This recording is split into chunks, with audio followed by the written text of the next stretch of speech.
hora como máximo y terminar mucho menos cuarto. A las 8 empieza la otra reunión de apertura y algún tipo de descanso en el medio. Ya están advertidos de que no va a ser estrictamente cada 15 días. Yo tengo 2 viajes programados, así que tuve que alterar el orden. Julián me dijo que ya les mandó un mail con las nuevas fechas, cualquier cosa, si no, estén atentos. La próxima sí es dentro de 15 días, el 21 de agosto. Bueno, nosotros tenemos igualmente 8 reuniones para trabajar topología y psicoanálisis. El proyecto está... mi proyecto de presentarles a ustedes el tema está armado desde la siguiente perspectiva. Ya hace más de 30 años que es frecuente entre los psicoanalistas lacanianos o que estudian a Lacan, ahora quizás no tanto, hace una época me parece que era un poco más frecuente, hacer cursos con matemáticos sobre topología.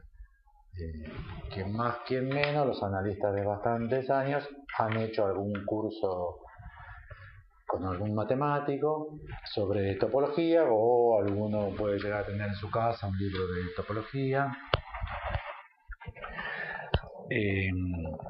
El problema es que, y voy a intentar de demostrárselos, el psicoanálisis lacaniano es cada vez más euclidiano. Y como es o la geometría topológica o la geometría euclidiana, hay ahí un problema. O sea, en la obra de Lacan, a todo lo largo de la enseñanza de Lacan, van a ver un trabajo insistente sobre topología. Los psicoanalistas en general han recurrido a, aunque sea a Internet, Google, Wikipedia, que es topología, o han hecho cursos de topología, o se han comprado algún libro de topología. Yo mismo escribí uno y se vendieron miles de ejemplares, a pesar de lo cual, lo voy a intentar de demostrar, o sea, voy a intentar de presentar los argumentos para que ustedes lo puedan concluir. El psicoanálisis de orientación lacaniana es francamente euclidiano. Hay un problema. Lo que yo voy a tratar de presentar no es otra vez un curso sobre topología y psicoanálisis, que calculo que no servirá para nada, porque todos los otros no servirían para nada, ya que el psicoanálisis es estrictamente euclidiano, sino atacar el problema. Es como cuando uno tiene un paciente que no se puede levantar a la mañana para ir a trabajar, para ir a estudiar, para hacer sus cosas, y el psicoanalista, psicólogo le dice, no, pero dale, tenés que tener más voluntad y hacer el esfuerzo de levantarte a la mañana. O sea, al pedo total. O sea, lo que se dijo 30 veces, lo que dijo la madre 30 veces, lo que la psicóloga anterior le dijo 200 veces. Bueno, pero vos tenés responsabilidad. Bueno, pero el problema sigue igual. El asunto es cómo cortarlo de otra manera para encontrar otro resultado.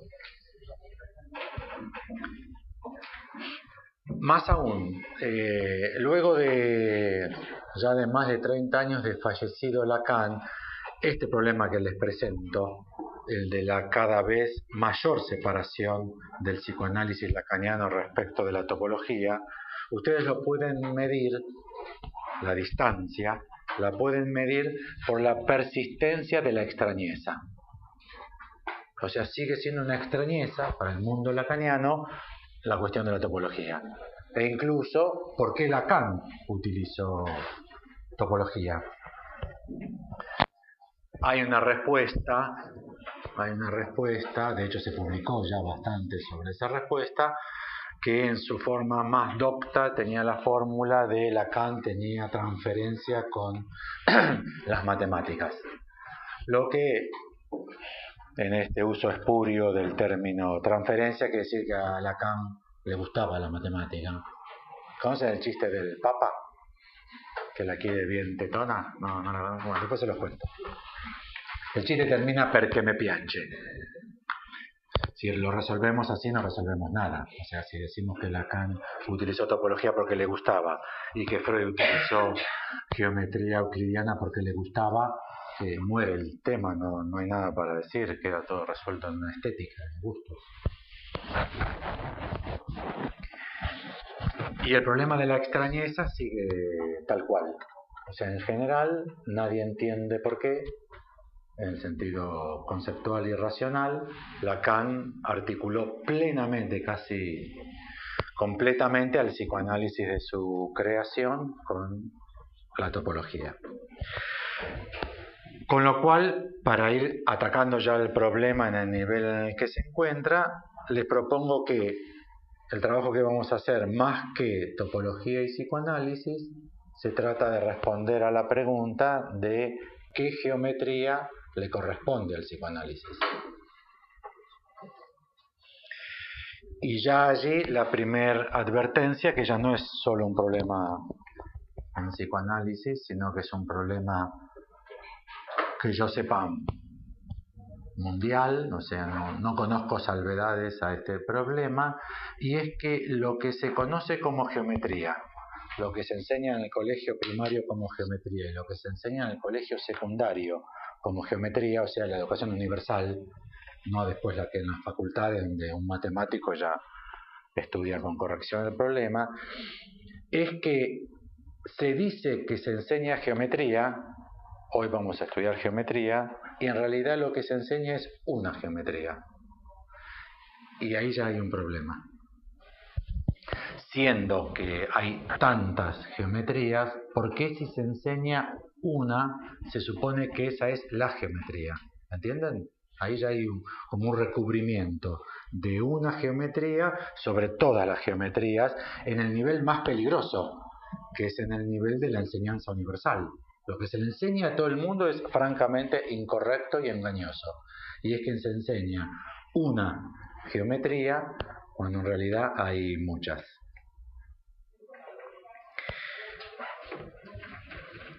Tenemos que aceptar también... Laura, acá hay también... ahí tienes una. Acá queda una, Julián.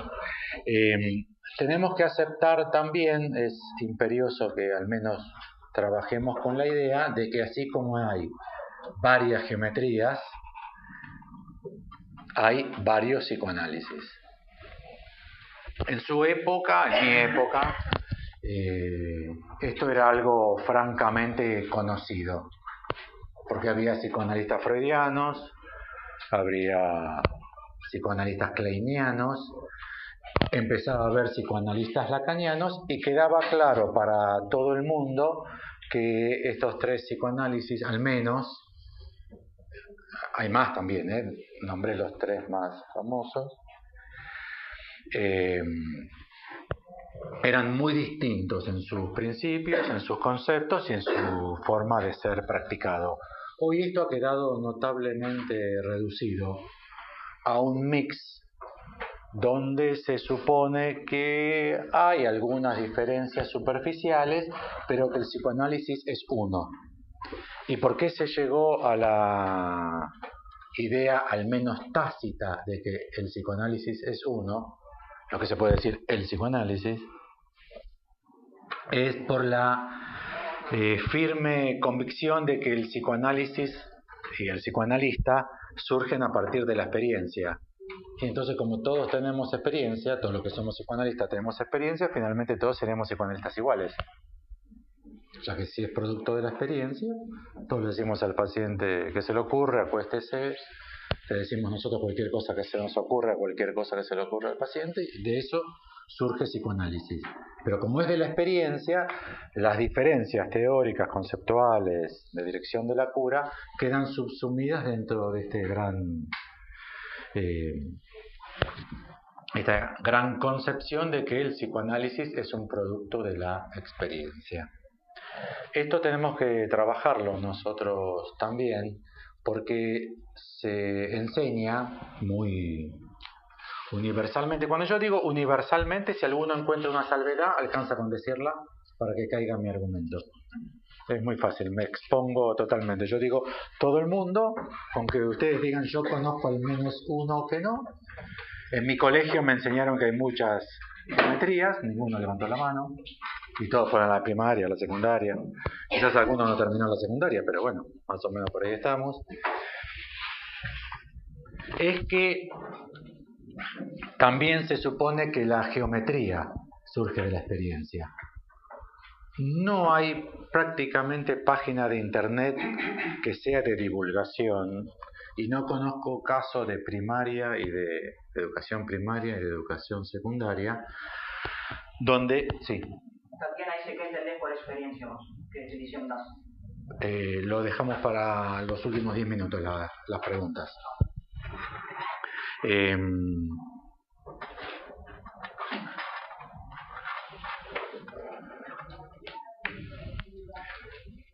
Para Tatiana, Erlebnis, en alemán Erlebnis, o sea, algo efectivamente vivido. Eso es experiencia, en el uso acotado que le estoy dando yo al problema. Algo efectivamente vivido. Y entonces se nos enseña que la geometría, siempre el profesor, la maestra dice geo, metros, medir la tierra. Que levante la mano si a alguno no le fue dicho así, ¿eh? Es tremendo, cuando uno ve que hay cosas que son universales, es muy fuerte encontrar que es así, ¿eh? Como que todo el mundo, abra cualquier página, buscan geometría en Google, va a decir geo, metros, medir la tierra. No hay vuelta, es como un persignarse, esas cosas que atraviesan todos los países, todas las lenguas, es muy fuerte, ¿eh?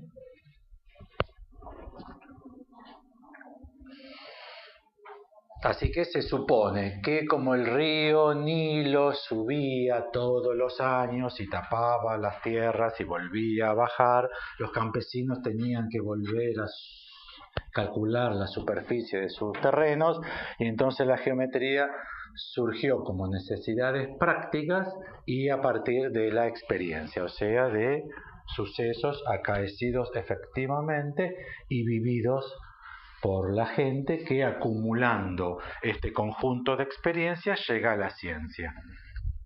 Este modo de suponer el surgimiento de la ciencia se llama inductivismo. Se supone que la ciencia surge por la acumulación de experiencias efectivamente vividas por la gente. Es muy importante conocer que existe el inductivismo como teoría del saber en psicoanálisis porque es la teoría del saber que Freud supone para la ciencia y para cada uno de nosotros.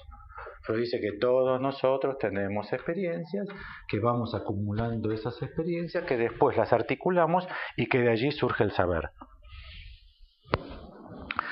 Muy bien. Entonces, si ponemos en tela de juicio que la geometría sea un saber surgido de acumulación de experiencias, de medir la tierra, geómetros, entonces, ¿qué podría llegar a ser? Y entonces podríamos pensar que es el estudio racional del espacio. Es el estudio racional del espacio. Eso es una geometría y hay muchos modos distintos, hay distintos modos lógicos, distintas formas racionales de concebir al espacio. El problema es que para nosotros el espacio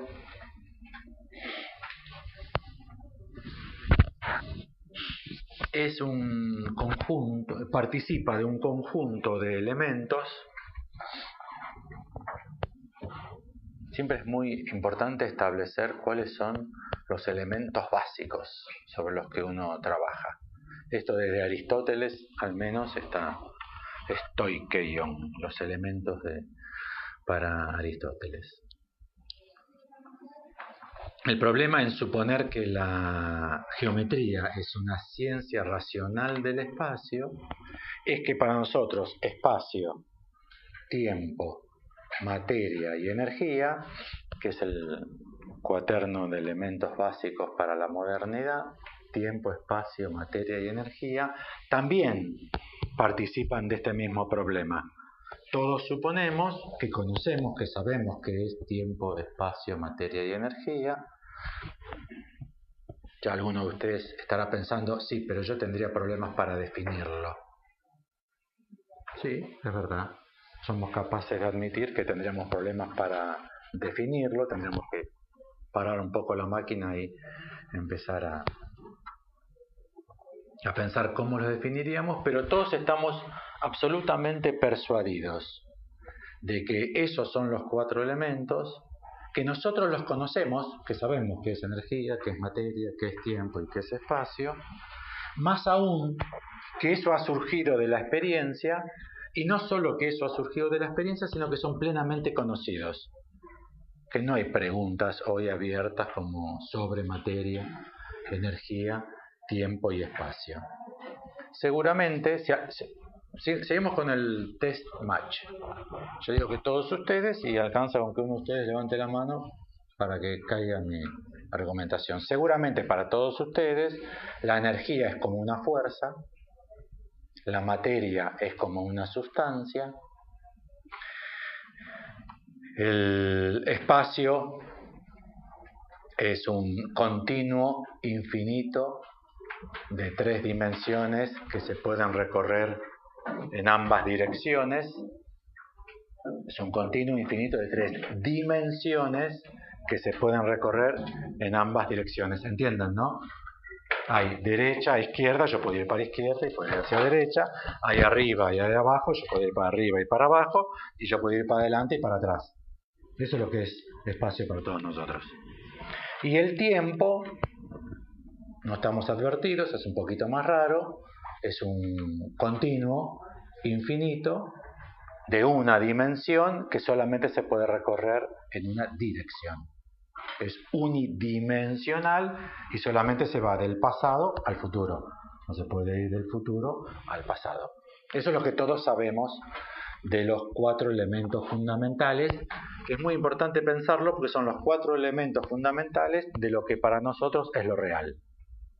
Para nosotros lo real es aquello estudiado por la física.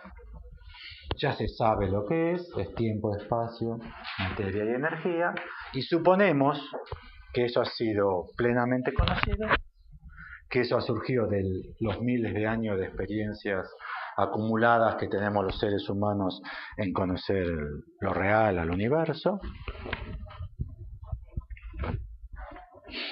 Y además, bueno, es consecuente con considerarlo producto de la experiencia, son naturales. Tiempo, espacio, materia y energía son de la naturaleza, provienen de la naturaleza, son elementos naturales. Lo que se desconoce, y es grave desconocerlo, es que estas concepciones, primero, de cuántos elementos se funda el universo, 2, 3, 4. Amor, odio. Vean el sistema que son amor, odio, como el que toma Freud de los griegos antiguos. Están los sistemas de 3, están los sistemas de 4.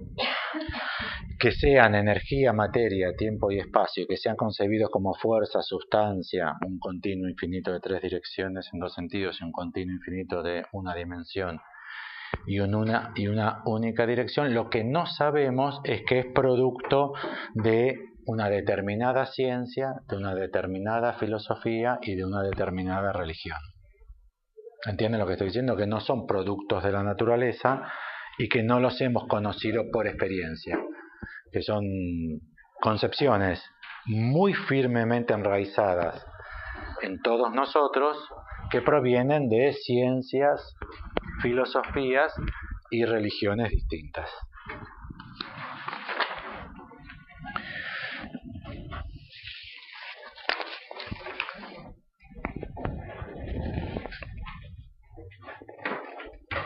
Aquí hay lugar, Federico.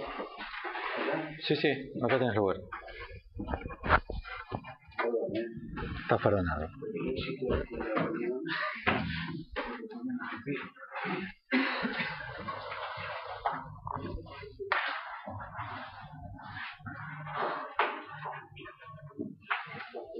Bueno, les voy a presentar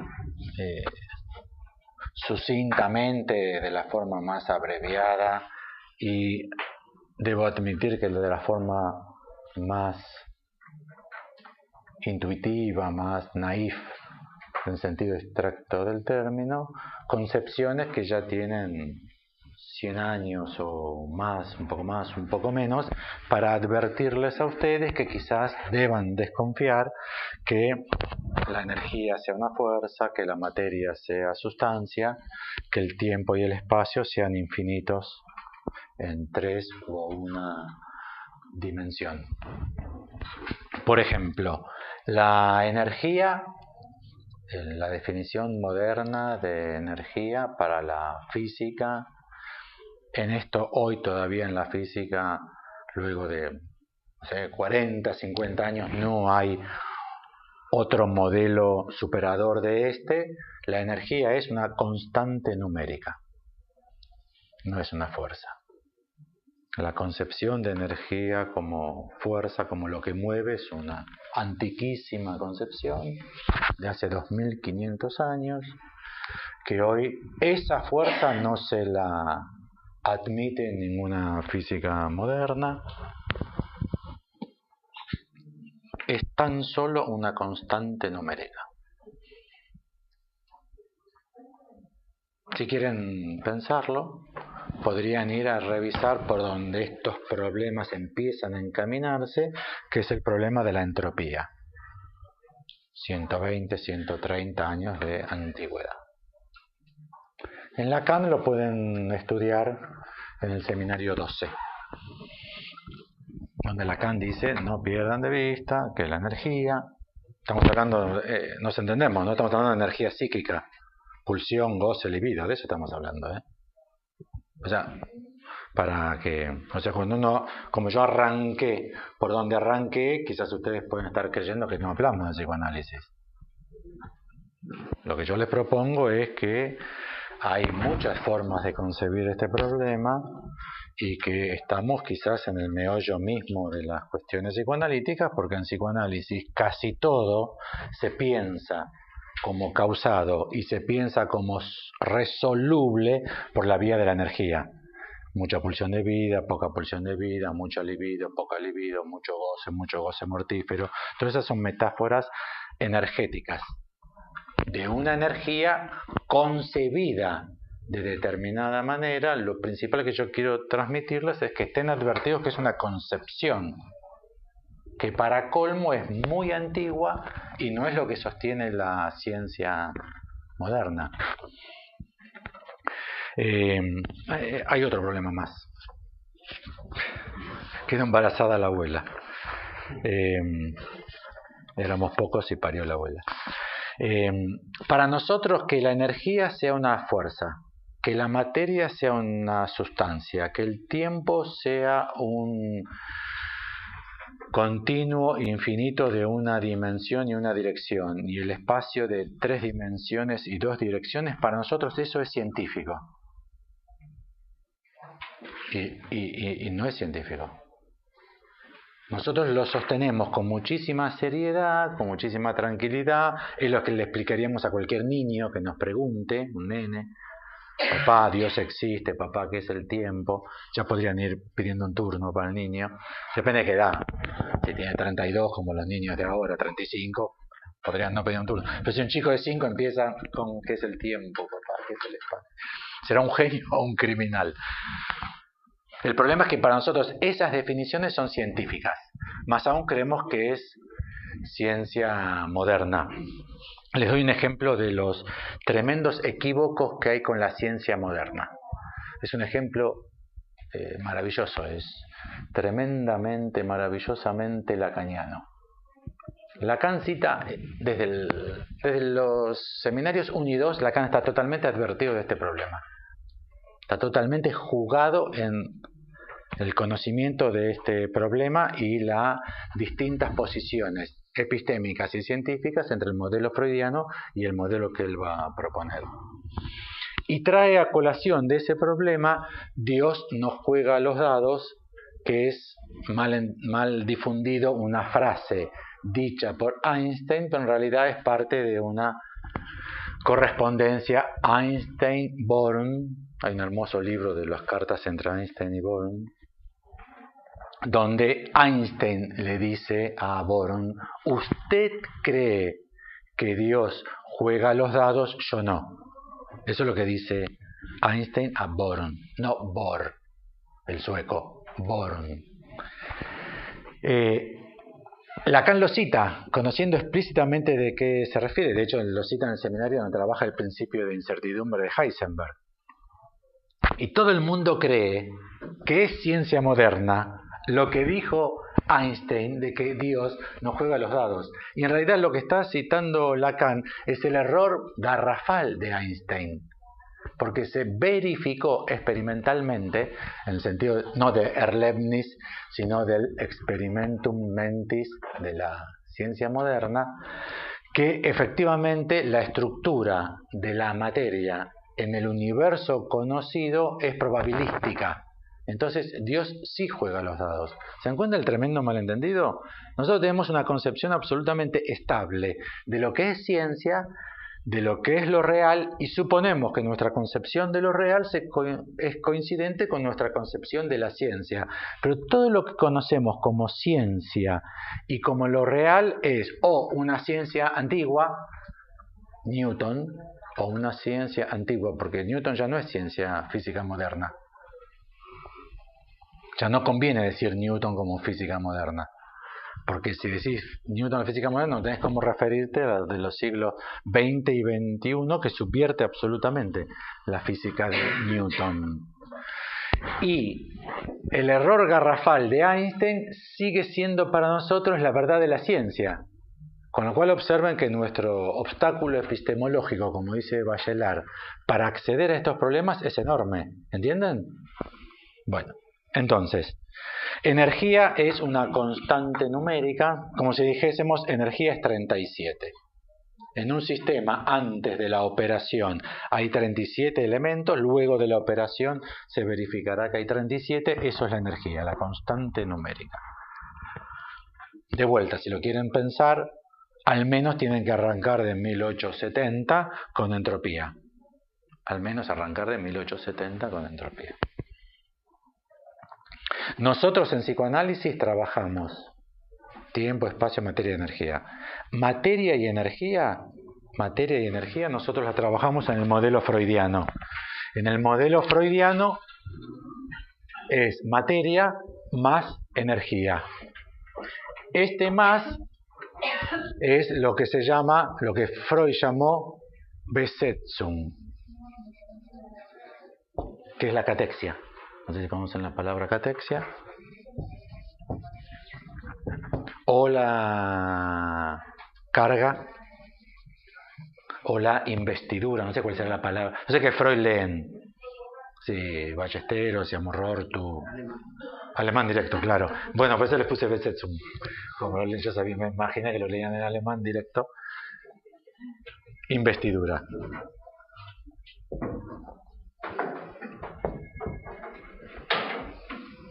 Bueno, desde hace más de 100 años el sistema físico propuesto por Einstein, que sigue siendo estable para estos problemas, plantea que la materia es igual a la energía.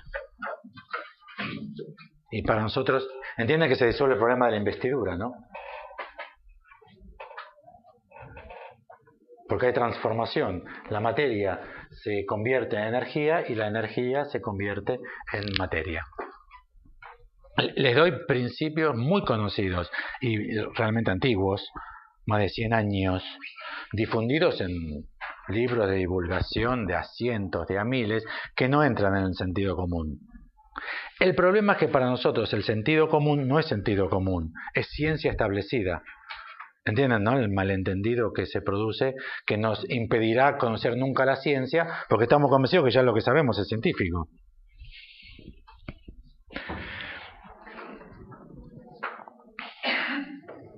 Otra más, de las más tradicionales, de nuestro conocimiento científico más tradicional, la gravedad, que hay que trabajarlo porque es una de las formas en las cuales nosotros más conocemos, supuestamente, las formulaciones científicas sobre la energía de atracción. Esa es muy importante que se la conozca porque es la base de Eros. Eros y Tánatos, de Freud. Eros es energía de atracción, que Lacan dice no existe semejante energía, no hay energía de atracción. Para nosotros indudablemente la hay. Creemos que eso es la ciencia moderna la que lo establece. El modo en que lo tendemos a pensar fundamentalmente es la gravedad. La gravedad en la cual la Tierra atrae a todos los objetos hacia sí. Que para colmo tampoco es una formulación correcta siquiera de la gravedad de Newton. Desde Einstein, en ciencia lo que se sostiene es que no hay tal fuerza de atracción. Es coherente lo que digo, ¿eh? ¿Entiendes? Si dije que la energía es una constante numérica y les aclaré eso quiere decir que no es fuerza, entonces no hay fuerza. ¿Entienden, no? Y entonces, desde Einstein para aquí, lo que se entiende, antes se entendía como fuerza de atracción, ahora se lo comprende como curvatura del tiempo-espacio. Cuando se supone que el Sol atrae al cometa que pasa cerca, en realidad Einstein dice no hay tal fuerza de atracción. Lo que sucede es que hay una curvatura del tiempo y el espacio. El tiempo y el espacio venía así y cerca del Sol se acorta. Otra. La materia, ustedes les propuse yo, la conciben como sustancia. Y si yo les preguntase, ¿cómo es esa sustancia a nivel microscópico? ¿Qué me responderían?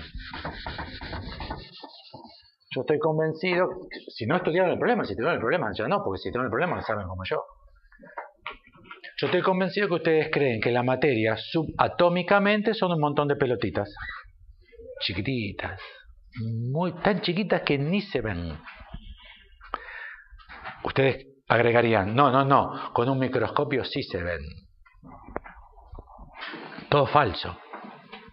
No se ven con un microscopio, no se ven con un microscopio atómico, no la ven la gente de CSI, ni los de CSI que tienen esas máquinas tremendas, ni esos líquidos y tiran spray, se ponen los anteojos, tampoco la ven, no son visibles y en realidad no son pelotitas. No existe el núcleo como una pelotita con otra pelotita que le da la vuelta. Esas pelotitas no existen. Hay muchas pistas para darse cuenta que todo esto es un mito.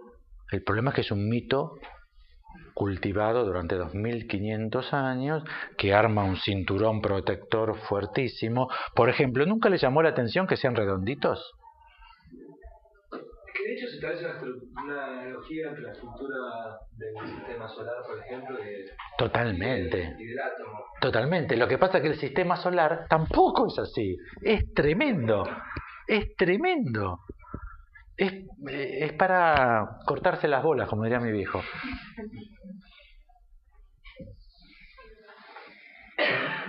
Así es el sistema solar. Porque es un elíptico. Kepler. La elipse, 2 focos. ¿Se acuerdan? La elipse, 2 focos. 2 chinches, el hilito, pasaban el lápiz así. ¿Se acuerdan cómo se trazaba una elipse en el cuaderno? 2 focos. En uno está el sol y en el otro, nada. Eso no te lo enseña ni tu madre, no te lo enseña nadie. Ningún colegio, la mejor profesora del colegio, ¿alguno se lo enseñó? ¿Alguien les dijo, en el otro foco no hay nada?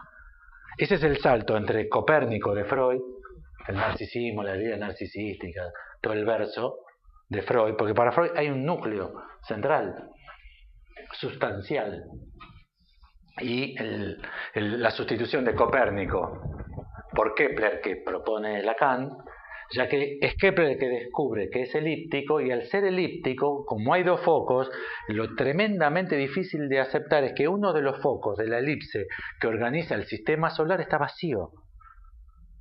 Eso es lo tremendo. Y eso tal parece que si uno no pone una vocación dedicada a eso no se lo aprende, nadie lo sabe, ni lo sabrá nunca. No hay progreso en ese sentido. Uno podría decir, no, bueno, igualmente no creo que ninguno levante la mano en esta semana de cómo progresa el mundo. No creo que ninguno levante la mano por cómo progresa el mundo. Pero sí supondrán ustedes que la difusión de la ciencia, que está desplazando a la religión, ¿alguno de ustedes cree que la ciencia está reemplazando a la religión? ¿Dónde lo han visto? Yo a los 17 militaba fervientemente en el trotskismo. Desde los 15 hasta los 18 milité en el trotskismo. Con Altamira, pues somos todos de la misma época. El mismo Schule, de hecho. Altamira no se llama Altamira. Ni Jorge. Éramos del mismo Schule. Yo calculaba a los 15 más o menos que a la religión le quedaban 20 años más o menos. Así como venían las cosas, pues ya teníamos 2 delegados en ferrocarriles, uno en Terrabusi. ¿Vieron cómo van los trotskistas que tenemos? Un delegado en Terrabusi, 2 en las autopartistas estas de Panamérica. Y se viene la revolución. ¿Vieron cómo? Ya está. Yo calculaba que en 20 años se acababa la religión. Y la religión está, no sé qué piensan ustedes, mejor que nunca. Esto si lo hubiese dicho hace 5 años, se hubiese dicho, salvo la católica apostólica romana. Y ahora que pusimos un peronista ahí, ni siquiera. La católica apostólica romana está espectacularmente bien. Saben que era de Puerta de Hierro Francisco, ¿no? Saben que era militante de Puerta de Hierro, ¿no? Bueno, pero que es peronista, sí. De San Lorenzo, ¿saben qué es? Bueno.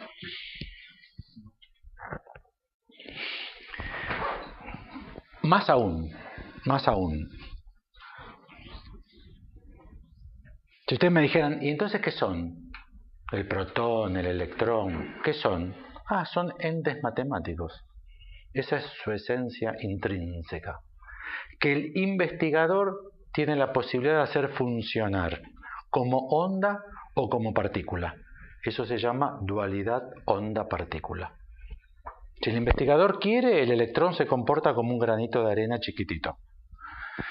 O sea, una sustancia localizada precisamente en un lugar del espacio en determinado momento, un granito de arena. O si el investigador lo decide, puede hacerlo funcionar al electrón, todos los elementos subatómicos como una onda. O sea, algo que no tiene una localización precisa en el tiempo y espacio. ¿Qué es una onda? Un movimiento. Entonces esto es, en su esencia, un ente matemático. Y queda en manos del investigador que se comporte como un granito de arena subatómico o como un puro movimiento, la dualidad onda-partícula. Si les interesa, lo tienen en Lacan en el seminario 17. Lacan dice, el sujeto es como un electrón que pasa simultáneamente por 2 rejillas. Uno lee en Lacan eso y dice, no entendí un carajo, todo normal, tranquilo, sigo sin entender un carajo, voy a leer la página siguiente, esto lo entenderé el año que viene, y sigue así, todo sigue continuamente, y lo que está haciendo referencia a Lacan es al experimento de Jung. Este es anterior, todavía 1865, 1870. Y es que el mismo electrón pasa simultáneamente en el mismo instante de tiempo por 2 rejillas separadas. En una superficie opaca se dispara un electrón y el mismo electrón en el mismo instante de tiempo pasa simultáneamente por las 2 rejillas. El famoso experimento de Jung. Ustedes se parecen a mis hijos. Cuando yo les digo, bueno, pero es muy famoso. Mis hijos me dicen, tan famoso no es, yo no lo conozco. Ustedes tienen cara de decir, Jung, no lo tengo. Es uno de aquellos 2 o 3 experimentos que revolucionaron completamente la física moderna y en su origen es el origen de Einstein, de la cuántica, de la física de cuerdas, supercuerdas.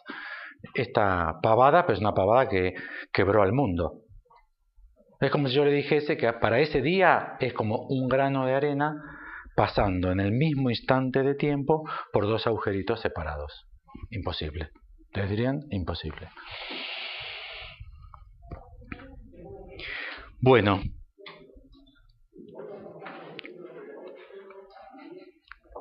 respecto de la Energía, les quería transmitir tan solo como un comentario al margen, una idea muy interesante de Lacan, que quizás Lacan tomó de otro, yo en otro todavía no la encontré, y es que cada época se hace a la idea de las relaciones materia y energía según la máquina que sea paradigmática de la época.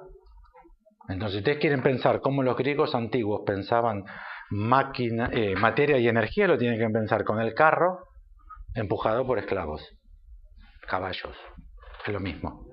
Si ustedes quieren pensar cómo Freud pensaba la energía, tienen que pensar en las máquinas a vapor. En Lacan, ¿cuál sería la máquina? Cibernética, psicoanálisis cibernética, o sea, la computadora. Lo que ustedes deberían pensar es en que la máquina que nos representa a nosotros es la computadora. ¿Vieron cuánta gente en el campo psi habla de hardware, de software? ¿No? Y si le quieren dar una extensión más a este problema, yo les propondría que piensen en la pila. Que el paradigma de la relación materia y energía, para nosotros el paradigma es la pila. Me refiero a ponerse las pilas, hoy no tengo pila para ir. ¿Entienden? La pila eléctrica es para nosotros y nosotros nos pensamos exactamente así, como si fuésemos una pila, una batería que contiene determinada cantidad de energía y que esa energía se gasta y que uno la tiene que reponer. De hecho, hay cargadores rápidos, los energizantes. Es muy interesante que se llamen energizantes. La cafeína, todos esos productos se llaman energizantes, el rubro de ese tipo de bebidas. Hay una que directamente se llama Energizer o algo así.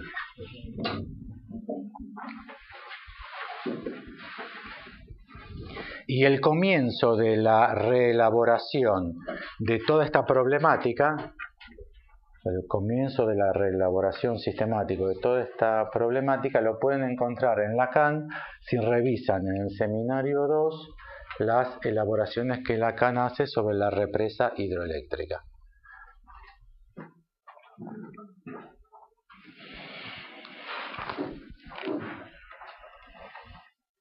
Bueno, entonces nosotros estamos trabajando un problema y es la topología en el psicoanálisis de Lacan, bajo la siguiente perspectiva. Después de 50, 60 años de arduos intentos de Lacan, eso no pasa a sus discípulos, sigue habiendo la misma extrañeza de siempre, y sigue habiendo el mismo desconocimiento de eso. Siempre estamos en ¿qué es la topología? ¿Para qué sirve la topología? ¿Por qué topología? Frente a ese problema, lo que les propongo es que la concepción de materia como sustancia, energía como fuerza, tiempo como un continuo infinito de una dimensión y una dirección, y espacio como un continuo infinito de 3 dimensiones y 2 direcciones de cada una de esas 3 dimensiones. Entre paréntesis, para tiempo y espacio como continuos infinitos es falso, absolutamente falso. El modelo reinante es que comenzaron hace 13.500 millones de años, con lo cual para un lado no son infinitos. ¿Entienden lo que digo? Se llama Big Bang. Una teoría que tiene casi absoluto consenso ya hace 60 o 70 años, que dicen que tiempo y espacio, quizás convenga decir en la forma de Einstein, que el continuo tiempo-espacio comenzaron hace 13.500, el continuo comenzó 13.500 millones de años, este es el punto cero, con lo cual no son infinitos, tienen un comienzo. Piénsenlo, es fuerte, ¿eh? Tiempo y espacio tienen un comienzo. Me da la impresión que como el tiempo para nosotros tiene estructura de flecha, la flecha del tiempo, se va siempre inexorablemente del pasado hacia el presente para el futuro. La forma gráfica de la representación del Big Bang, a los actores del Big Bang Theory, ¿vieron que es una serie? Le renovaron el contrato por 3 años y les pagan $1 millón por cada programa a cada uno de esos 3 al mes. Qué bien que lo hacen algunos. 1 millón. Son unos genios, qué hijo de puta. $1 millón por programa durante 3 años. Bueno. Es más difícil de pensar el comienzo del espacio. Y de hecho no se entiende. En general se entiende que el Big Bang es como la explosión de una granada. Y en realidad es que el espacio comenzó desde un punto cero y se expande en todas sus direcciones. No es como una granada con pelotitas. ¿Saben lo que es una granada? El fruto o el arma de la guerra. Se puede hacer casero. Ustedes ponen en un envase, ponen algún explosivo, pedacitos de metal, tornillos, clavos, lo hacen explotar y todo eso hace y mata a un montón de gente. Son como 100 balas todas juntas que se tiran en todas las direcciones. Lo que hay que entender es que el espacio en expansión no es como una... la denominación del Big Bang, la historia de la ciencia es fascinante. El Big Bang fue rechazado como teoría al comienzo y sus detractores le pusieron como nombre irónico Big Bang. ¿Qué me van a decir? Que un Big Bang, déjenme de joder. Y sí, hubo un Big Bang. Pero el espacio mismo surgió de la nada, pero no es que desde un punto central se expanden sus elementos, porque no hay tal punto central. En todas sus dimensiones, en todas sus direcciones se expandió el tiempo. Es una idea interesante de pensar. Lo que estoy haciendo, entiendo que ninguno de ustedes entiende un carajo de lo que digo. Entre paréntesis, nadie entiende un carajo de lo que digo. Estas cosas no se entienden. Se escriben en la pizarra, pero no son cosas que uno entienda. Entendí todo lo que sufres, entendí todo lo que amas. Esto no se entiende, no es algo entendible. ¿En qué sentido? Claro, esto no tiene ningún sentido. Hay un chiste que dicen los de la física cuántica que es así. Aquel que diga que entendió lo que es física cuántica, ese no sabe lo que es física cuántica. Porque no se entiende, no es algo que se entienda. Lo que estoy tratando de hacer, así de maníacamente, es introducir la duda de que lo que ustedes saben sobre tiempo, espacio, materia y energía sea ciencia. ¿Entienden? La ciencia no sostiene en absoluto lo que ustedes sostienen como científico, porque al tener respaldo científico para ustedes se hacen cuestionable. Más aún, como tienen una teoría de la ciencia, que la ciencia es inductivista, o sea que uno hace experiencias con lo natural y obtiene saber, creen que estos elementos son naturales. Y por ejemplo, la energía es una constante numérica que opera en la naturaleza. Pero ¿por qué opera así y de dónde proviene? Nadie sabe. No se sabe. Bueno, entonces, desecho. ¿Cuál es el problema? ¿Por qué yo estoy convencido que ninguno de ustedes va a salir ni un ápice modificado de esta reunión? Todo el mundo va a decir muy interesante. Muy bien. Al pedo total. ¿Por qué? Porque el otro sistema, el falsamente científico y notablemente ideológico e intuitivo, funciona a la perfección en las coordenadas en las que nosotros vivimos. ¿Entienden lo que digo? Si ustedes no admiten la curvatura del tiempo-espacio, siquiera admiten el tiempo-espacio y creen que el tiempo es interior como para Kant y el espacio es exterior como para Kant, si ustedes creen eso, van a seguir atravesando la puerta sin golpearse. Y si sueltan el marcador, si yo suelto el marcador, ¿qué sucede? Ahí sí, todos contestarían, se va a caer, Alfredo, se va a caer, y se cae, y lo tiramos 1000 millones de veces, se va a caer todas las veces.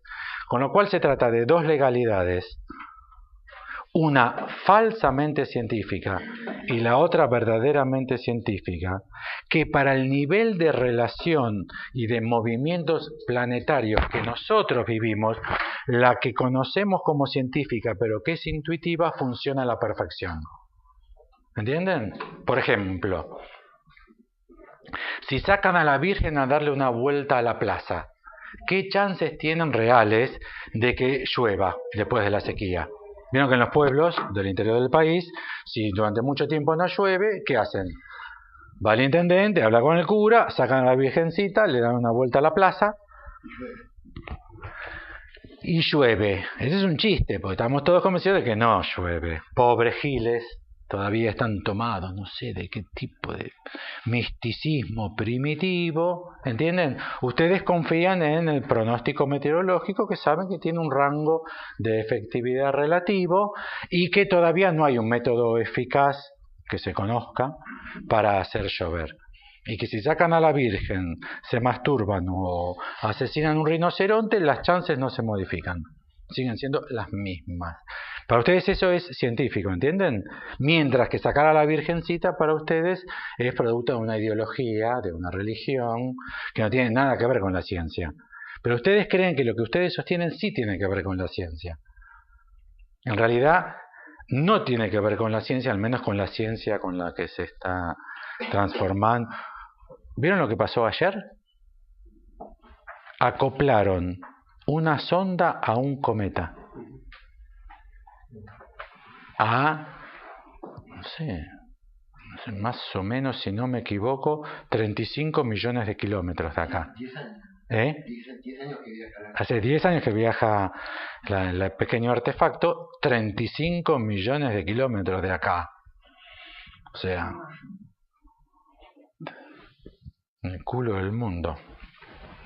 Acoplaron, o sea, la ciencia que es capaz de hacer esos logros, que podría con un dispositivo y un botón, por ejemplo, hacer desaparecer absolutamente la vida sobre la Tierra, esa no sostiene lo que ustedes sostienen. O sea, la verdadera potencia de la ciencia moderna no radica en la que ustedes sostienen, pero la que ustedes sostienen es imposible de hacérselas conmover. Esto no lo tienen conmovido salvo los científicos y algunos filósofos. El resto del mundo está absolutamente convencido porque la vida cotidiana te garantiza de su veracidad porque es eficiente. ¿Entiendes? Si yo lo miras a él y dices, él agarraría si no cree que yo lo tire. Pero si sos el segundo, porque primero le pegué a ella, después te pegué a vos, cuando te harías así y eso pegaría contra la pared y zafás. Entonces, ¿cómo te puedo convencer yo de que eso que hiciste es absolutamente falso? ¿Entienden? Porque nos resulta absolutamente eficaz. Entonces, son modelos teóricos que tienen campos de eficacia. Lo que yo les propuse no es absolutamente eficaz en los campos subatómicos o a distancias equivalentes a el universo que conocemos, para esos dos campos, pero para desplazar cuerpos como los nuestros sobre la Tierra, el otro modelo sigue siendo eficaz. Ambos son legales, tienen su legalidad. Esto es más difícil que lo crean, ambos son matemáticos, ya que la física de Newton es absolutamente matemática, no es experimental ni es experiencial. Pero entonces lo que ustedes conocen como ciencia es intuición no científica, apoyado en modelos científicos perimidos, pero que no fallan para el movimiento de la vida cotidiana. Por eso es inamovible, por eso la geometría que ustedes utilizan sigue siendo la misma de siempre porque se ha mostrado eficaz para arreglar un coche, para arreglar un tractor, para arreglar un avión. Un avión, sí, no, ya avión no. Pero después para una lectora láser, ya no. Para un resonador magnético, ya no. Ya son máquinas cuánticas. O sea, hay un montón de máquinas cuánticas. O sea, la física de Newton sirve para algunas máquinas, pero ya de la mayor cantidad de máquinas difundidas, ya la física, ella ya no sirve, es la física moderna que es la más potente. A nosotros nos llega como efecto, el control remoto del aire acondicionado, etcétera, etcétera, pero ya no tiene la potencia de alterar nuestro modelo. El asunto que yo les planteo es, siendo que son derivados de modelos, Las concepciones que nosotros tengamos, tiempo, espacio, materia, energía, son derivados de modelos. Ninguno es experimental. Eso merecería una larga discusión que, si les parece, alguna vez la podríamos tener, de si la ciencia es hipotético-deductiva o si es inductivista. Si primero una hipótesis y luego, en todo caso, la verificación de esa hipótesis, o si primero un conjunto de experiencias que nos hacen una pregunta y luego entonces los experimentos para resolver las preguntas que han surgido de la experiencia. En general, el sentido común occidental nos hace a todos inductivistas. Siempre suponemos que mejor la experiencia. Más aún, creemos que es el verdadero saber. ¿Quién mejor para conducir un grupo de gordos que un ex gordo? ¿Quién mejor para un alcohólico anónimo que un ex alcohólico? ¿Que para un adicto que un ex... ¿Por qué? ¿Por qué serían mejores? ¿Vos lo conocés al gordo? ¿Por qué un gordo? ¿De qué gordo estamos hablando? ¿Vos lo conocés al gordo? Es un aparato el gordo. ¿Cómo vas a poner a coordinar un grupo? No, pero el mejor que todo, un gordo. ¿Por qué? Porque atravesó por la experiencia. Y para nosotros eso da un saber que no es engañoso. Es el seguro que sabe de qué se trata, es el gordo, es el ex adicto. Ahí hay una polémica. No sé si les resulta interesante, pero si les resulta interesante, están totalmente invalidados como psicoanalistas. Ya que para ser psicoanalista, de todos los casos, tendría que haber pasado por la experiencia de todos los casos. Se le tenía que haber muerto la madre, el padre, vuestra mujer meterle los cuernos, vuestro marido recagarlas a trompadas, vuestro hijo ser adicto, el mediano que no se levanta de la cama ni por puta. Usted tiene que atravesar todas las experiencias.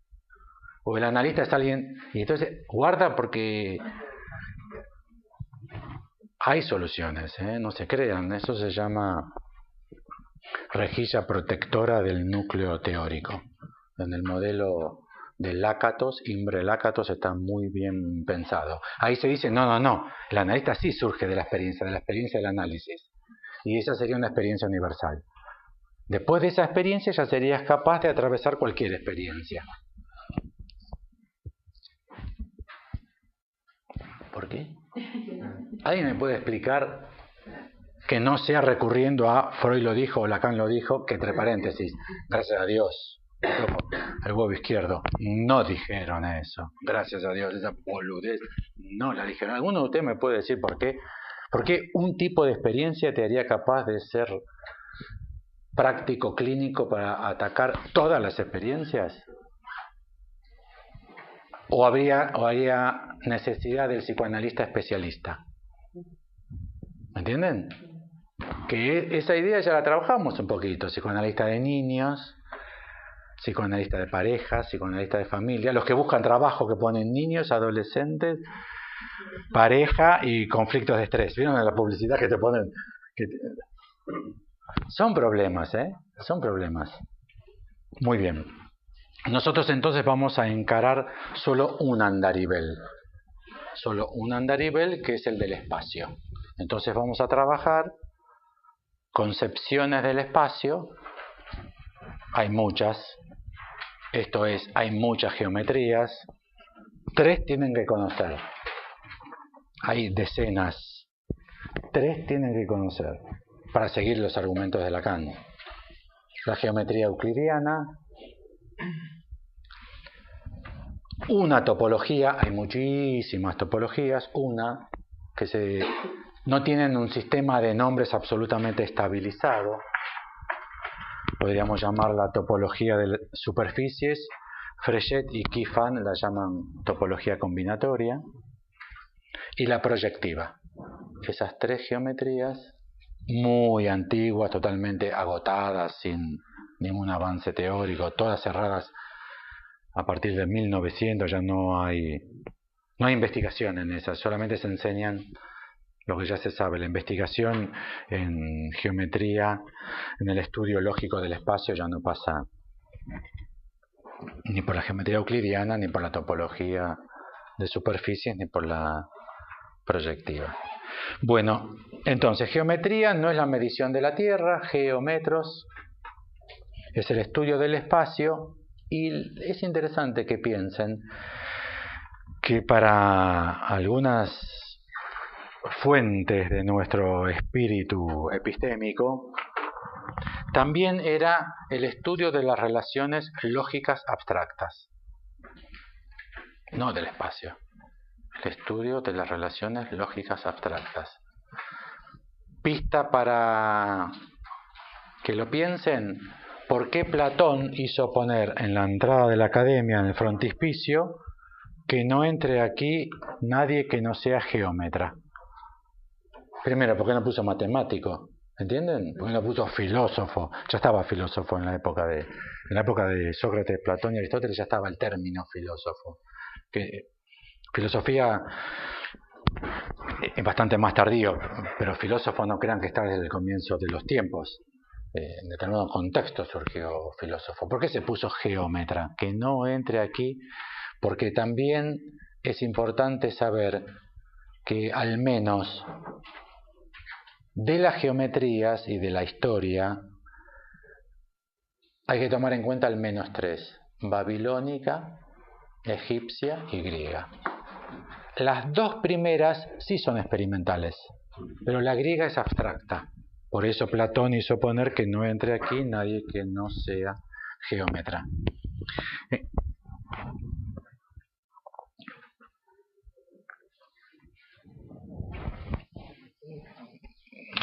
Lo vamos a trabajar mucho más, pero ¿en qué medida es abstracta? En la medida en que punto, línea y superficie son entes matemáticos absolutamente abstractos que ninguno nunca jamás ha tenido la posibilidad de ver, de tocar y de experimentar.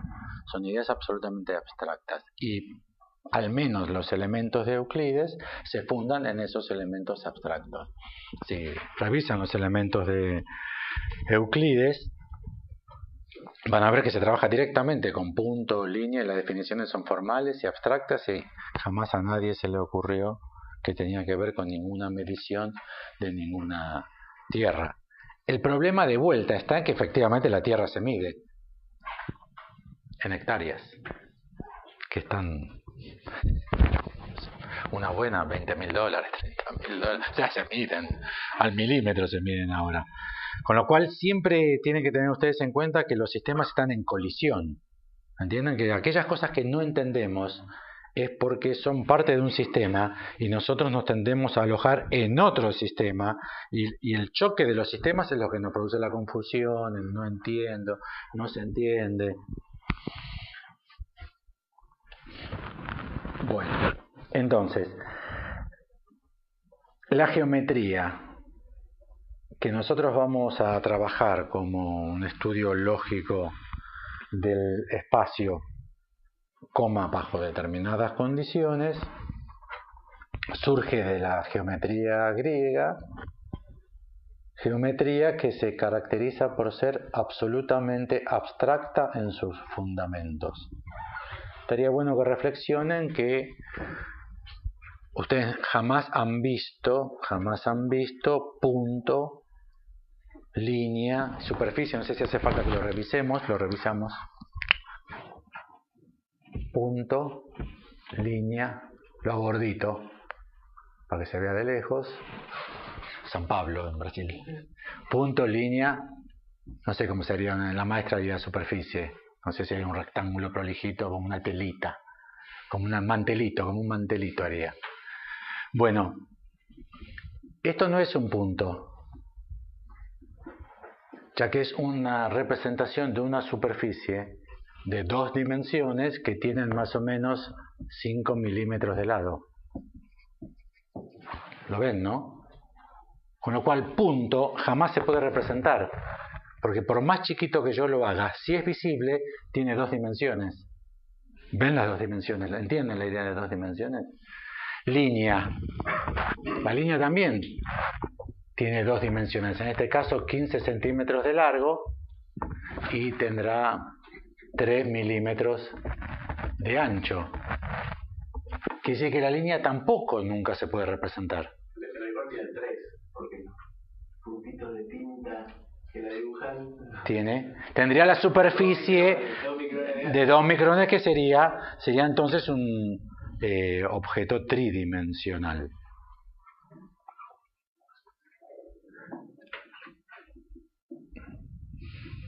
Esto hay que pensarlo.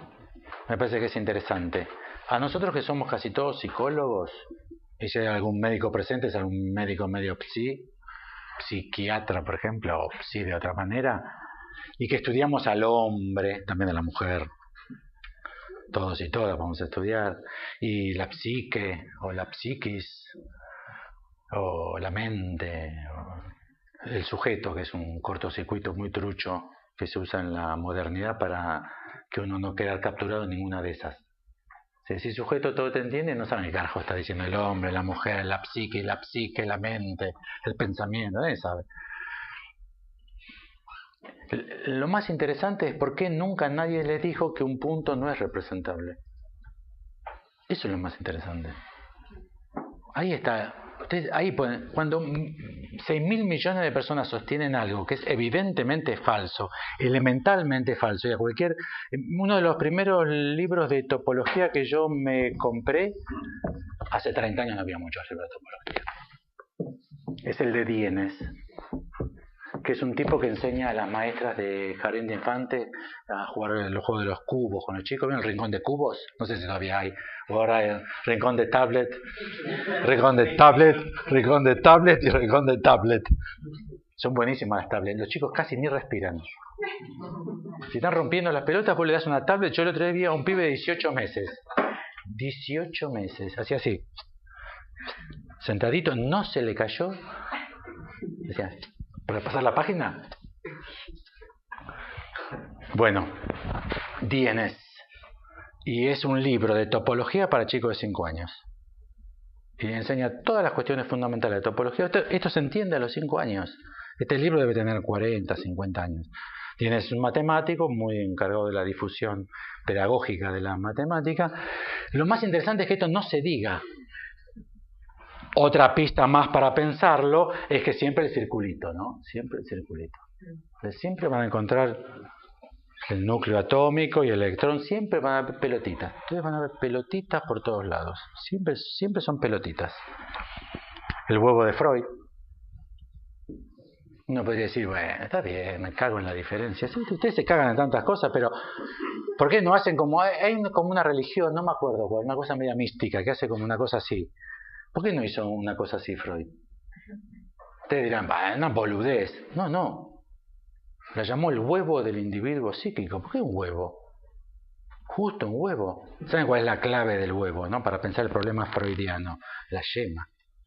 El núcleo. La clave es el núcleo. Que Freud escribió en la yema. ¿Qué escribió Freud? No, el yo. Para nuestra desgracia. Si hubiese escrito el yo estaríamos bastante mejor. No, el yo. Porque como es un esclavo de 3 amos, estaba en el medio, la realidad, el super yo y el ello. No, el yo. En 2 escribió el ello. Uno lo escribió así y el otro lo escribió así. Y entonces lo puso así.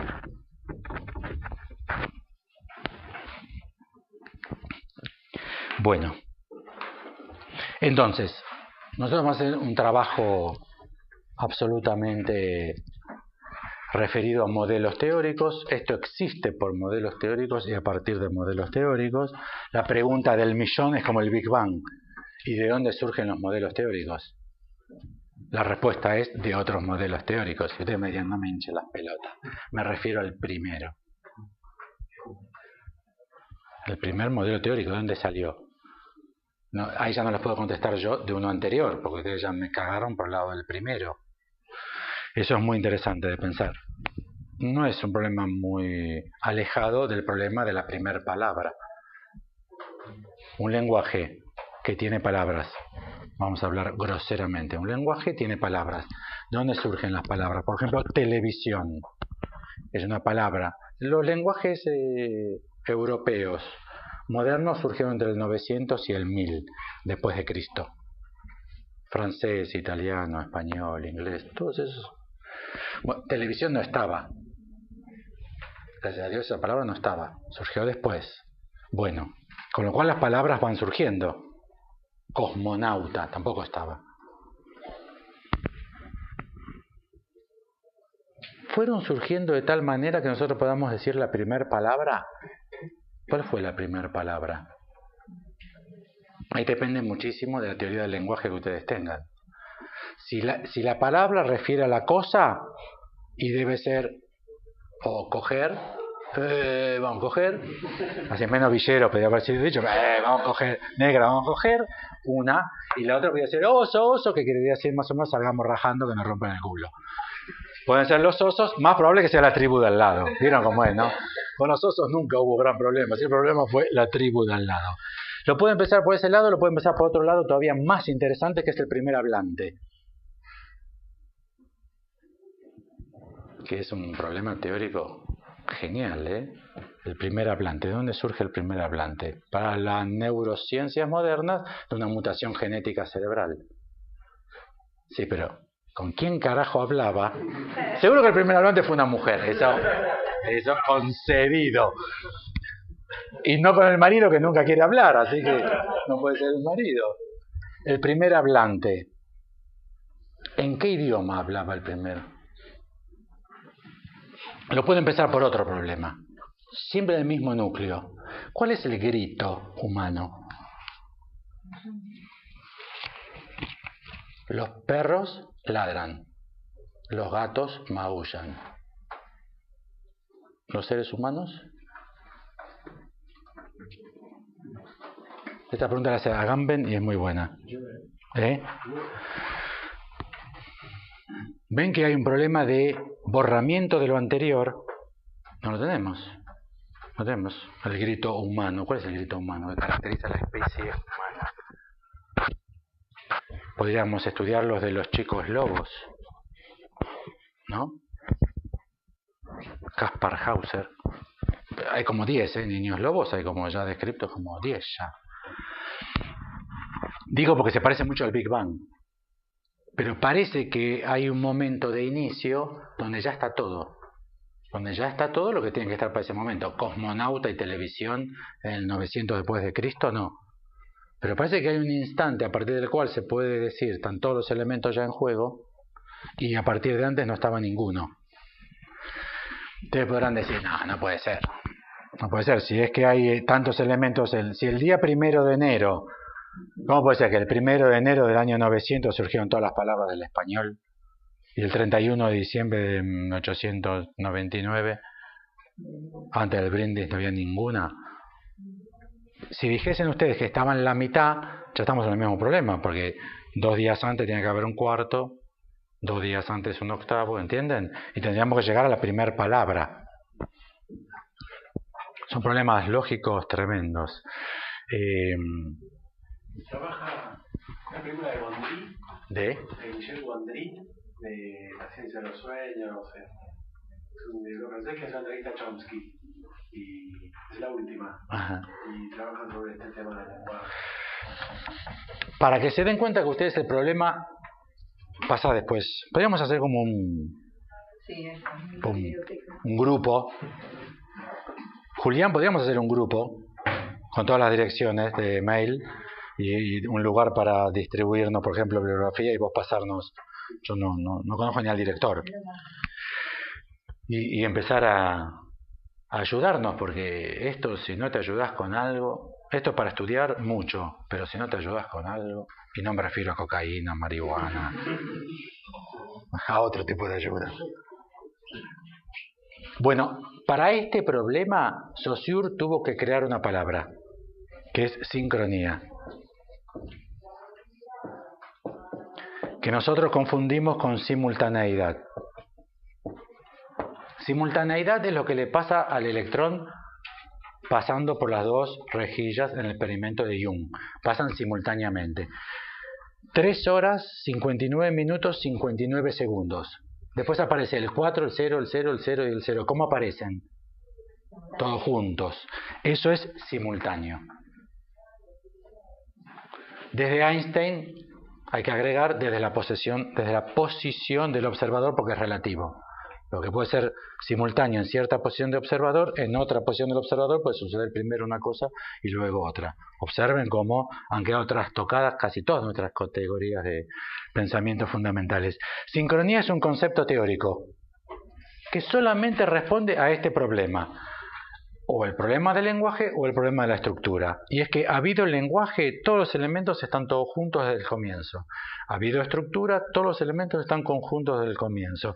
Ustedes me podrían decir, bueno, demostrarlo. No, no. Es un axioma que da nuestra posición respecto al evolucionismo. Ya que el evolucionismo se encuentra con otro problema. El primer hablante, la primera palabra de un lenguaje. Ustedes podrían decir, ¿cuál es el problema de la primera palabra de un lenguaje? Es que si ustedes admiten que haya la primera palabra de un lenguaje, entonces la palabra no sería la pura diferencia respecto de otra palabra. Porque así haría falta al menos dos. ¿Entienden la idea? Bueno, entonces nosotros vamos a trabajar el modelo teórico solo acotado a la problemática del espacio, o sea, una geometría que sea la coherentemente mejor articulable al psicoanálisis, que sea la que tenga mayor coherencia de articulación con el psicoanálisis. Bueno, son 8 menos 10 ya. ¿Cuál psicoanálisis? El de Melanie Klein, por ejemplo, el de Melanie Klein con proyección, introyección introyectiva no requiere de la topología. El huevo del individuo psíquico de Freud es euclidiano puro y su energética es newtoniana pura, no requiere de topología. Ahora, si ustedes admiten como principio básico del psicoanálisis de Lacan, si ustedes admiten, puede ser que no, el inconsciente estructurado como un lenguaje, si ustedes admiten eso como un axioma fundamental, para esta reunión acotada podríamos decir el axioma fundamental, como si dijésemos uno solo, un axioma.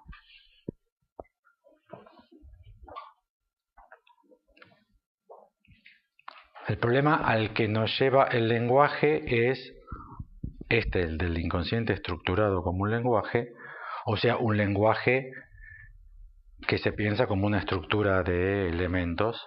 Ese, espacialmente, ¿dónde se ubica? Espacialmente, ¿qué estructura tiene? Por ejemplo, ¿el lenguaje está adentro de cada uno de nosotros? ¿El lenguaje está afuera de nosotros y se incorpora en nosotros?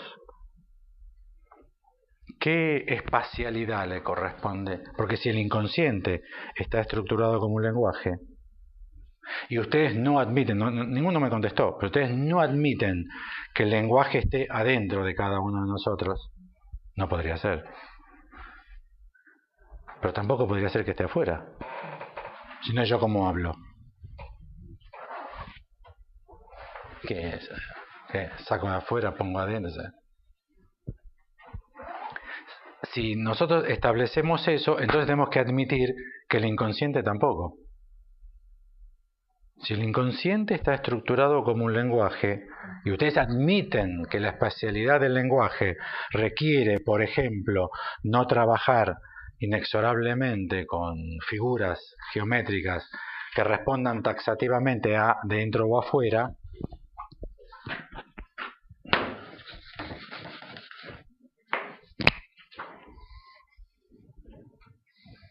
un triángulo. Tampoco nunca vieron jamás un triángulo. En el sentido euclidianamente, ustedes vieron siempre representaciones y súper fallidas. Ustedes podrían decir, no, yo agarraba una regla, le pasaba con la virome bien así, me salía espectacular. A visión simple. Pónganle una lupa y van a ver qué cagada dibujaron. Y si la lupa les dice que está derechito, pues tiene una lupa muy trucha. Búsquense una lupa bien cachota y van a ver que la línea está toda así. Que el borde de la línea está todo así. ¿Entienden? Tampoco hay una representación exacta de cuadrado, rectángulo, círculo. Pues no son entes de esta índole. Pero a su vez, si trabajamos con una figura de la geometría euclidiana, siempre habrá un punto que sea o interno o externo. Y siempre el externo, para ir adentro, tendrá que atravesar un borde. Y siempre el interno, para ser externo, tendrá que atravesar un borde. En el lenguaje, ¿cuál sería ese borde? Se lo supone, ¿eh? Igualmente se lo supone. ¿Cuál es el dibujito que ustedes conocen de la comunicación humana? El emisor sale acá, se le entra por el ojete al otro. El ojete es el agujerito. Se utiliza como mala palabra, pues es como caracú. ¿Saben que caracú es el agujerito, no? Hueso de caracú no es el osobuco, ¿es? Es osobuco, ¿no? Pero es una descripción, es hueso con agujerito. De hecho, todos los huesos tienen agujeritos donde va la médula. Se le mete por el caracú a este lo mete por adentro, lo procesa, lo decodifica, ¿no? Y le responde a que le entra en el coso a este. Freud pensó muchísimo el límite. Freud pensó muchísimo el límite, que es la membrana antiestímulo. ¿Se acuerdan? Porque para Freud la vida es un rechazo de la vida. La vida es un rechazo del estímulo. Y entonces toda sustancia viva tiene que estar preparada con una membrana antiestímulo. Si no, Freud diría todo sería muerte. Si la sustancia viva no tuviese una membrana antiestímulo, como los estímulos, ¿sí? Con lo cual en Freud sí se trabaja con una superficie con este límite. Pero si nosotros admitimos inconsciente estructurado como un lenguaje y pensamos estrictamente en modo, me parece más coherente que el del esquemita de la comunicación humana, ya que B decodificó el mensaje de A y le contesta. A le dijo 1 y B le dijo 2. ¿Sí? Le contestó 2. 1, salió 1 y contestó 2. Podría haber alguien mirando diciendo, ¿cómo se pelean estos dos? ¿Qué hijo de...? No, se estamos peleando nosotros. Estamos conversando. O sea, ¿qué dice el de afuera? 3. Dice, no, ustedes creen que 1 y 2. ¿Entienden lo que estoy diciendo? ¿Dónde está el mensaje? ¿Entienden el problema? No, yo le dije que la quiero. Sí, y ella te dijo, pero ustedes vieron cómo... El psicólogo de pareja. ¿Ustedes vieron cómo están sentados? ¿Vieron que están más alejadas las sillas hoy? Entre paréntesis, ¿es necesariamente una boludez eso? ¿O puede ser cierto? Puede ser que ella diga, sí, doctor, tenemos que aceptar, nos veníamos peleando en el bondi. ¿Cómo se dio cuenta? Porque la posición de las sillas también puede ser un significante. Claro que sí, y la forma de saludar, o que ella entró con el anteojo de sol así, a la noche. O es cocaína mal, marihuana, cocaína mal, como los músicos vieron que vienen con los anteojos así a las 3 de la mañana, o estuvo llorando todo el bondi porque él le dijo, no sé qué cosa terrible, y ella llora todo el tiempo, pero se puede interpretar. Si se puede interpretar, ¿dónde está? ¿Dónde está? En el espacio. Ese espacio se caracteriza por ser una superficie cerrada que requiera imperiosamente la existencia de un interior separado de un exterior por un límite. ¿Entienden? No es coherente aplicarle, si ustedes admiten el inconsciente estructurado como un lenguaje. Si para ustedes el inconsciente es el registro interno de experiencias externas con objetos, sí. En el modelo freudiano, el huevo freudiano funciona perfecto. Si el inconsciente es como se escriben dentro mío las experiencias que yo tengo con los objetos externos, no tengo ningún problema.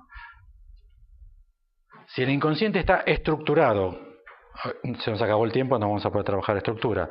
Si está estructurado como un lenguaje, ya esta geometría no nos sirve. El problema, con lo cual la topología de Lacan puede ser la opción.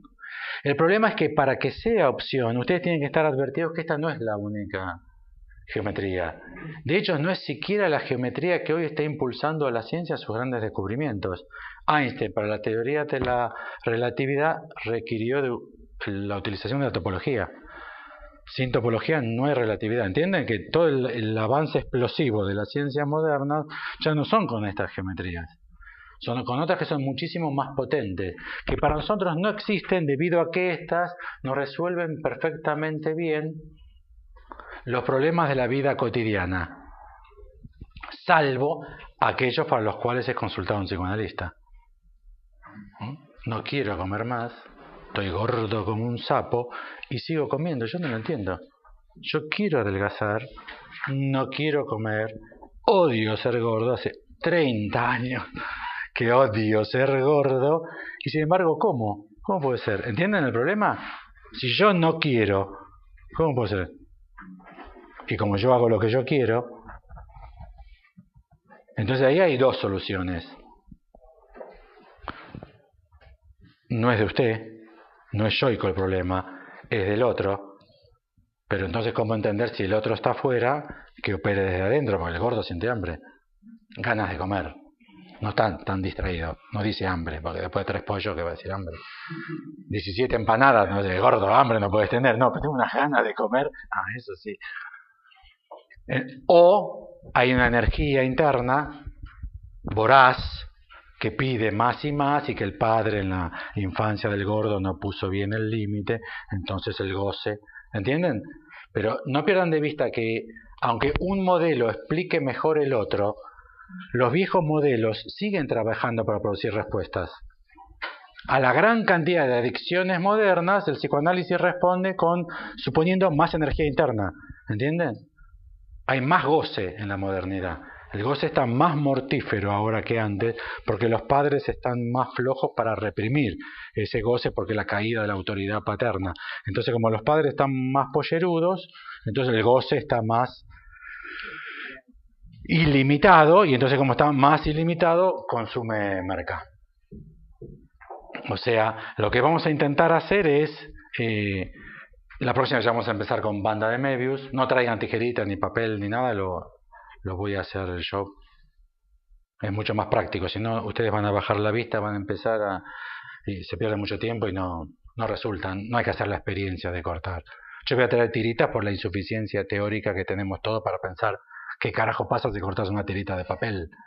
Entonces agarrar una tirita de papel, la cortás, pero eso por insuficiencia teórica. Ustedes, si yo lo explico bien y me ven hacerlo, no hace falta hacer ninguna experiencia. No, en todo caso es experimentum mentis.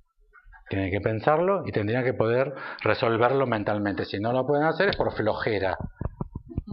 La humanidad está pasando por un momento de flojera notable a nivel de abstracción y ya nadie prácticamente estudia matemática. De hecho, los estados nacionales ricos importan ingenieros. Estados Unidos, Inglaterra. Y los estados nacionales pobres como nosotros tenemos una falta de ingenieros que no queremos morir. Solamente podemos exportar soja y vaca, porque no tenemos ingenieros para exportar cosas que dejan muchísima más guita que las vacas y que la soja, porque no hay ingenieros. No hay oro, está faltando el agua, va a faltar petróleo. Lo que más falta es gente con capacidad de pensamiento abstracto y matemático. Y es uno de los elementos más valiosos. De hecho, el gobierno nacional argentino empezó a dar becas para ingenieros. Becas, te doy guitas y psicología no. Hay muchos psicólogos. Más per cápita que en ningún lugar del mundo. Ingenieros, bajísimo el nivel. Que sí que la dificultad con la abstracción matemática es altísima. Nosotros vamos a intentar suplirlo en algunos pequeños campos y vamos a trabajar todo el tiempo en 2 andariveles. Lo que ustedes creen que es lo real y la ciencia es producto de un modelo, elijan el que quieran, y luego vamos a ver qué geometría es la más conveniente para el modelo freudiano y qué geometría es la más conveniente, más coherente para el modelo lacaniano. ¿Ok? Se nos fue un poquito la hora porque ya dejamos aquí mismo. Las preguntas, podemos... 8 reuniones, es bastante tiempo, tenemos bastante para trabajar, ¿eh? Podemos ir viendo cómo hacemos. Me parece piola probar si pueden ir al grupo, hacerlas públicas para los 20 o 30 que seamos. Si se desmadra eso y son demasiadas o imposibles de tramitar, vemos otro sistema. Pero si hoy quedan preguntas pendientes, ya las pueden escribir